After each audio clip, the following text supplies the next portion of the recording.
今天我买了3个冰鲜鸡腿，解冻好了，清洗干净，把里面的大骨剔去。先从鸡腿的侧边划一刀，一路划到骨头的位置，然后把连着骨头位置的筋膜切断，把肉往下推，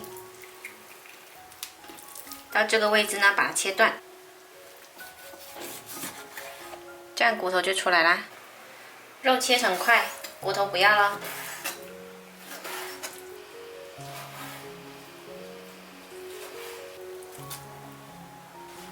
再准备一些姜葱，加入少许料酒，抓出姜葱水。抓好的姜葱水加到鸡肉里面，来给鸡肉调一下味，加入少许盐，一点点盐焗鸡粉，少许白糖，一勺淀粉，拌均匀，腌制15分钟。准备半个洋葱切小块，切好了打散，放到砂锅里，加入黑椒碎。一点点食用油，拌匀放着备用。好啦，现在我们可以来起锅热油煎鸡腿肉了。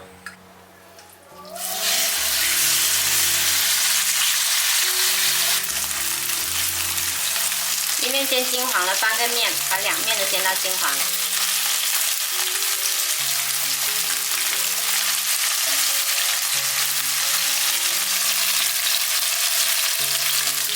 两面煎金黄了，加入姜蒜，翻炒一下。翻炒一下之后呢，加入生抽，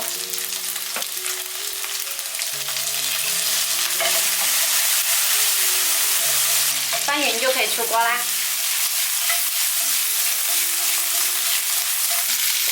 放了洋葱的砂锅加热，然后把鸡块放进来，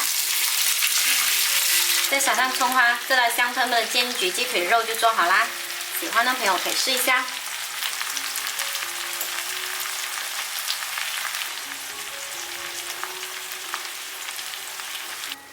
我是小坏，喜欢我的视频记得关注我哦。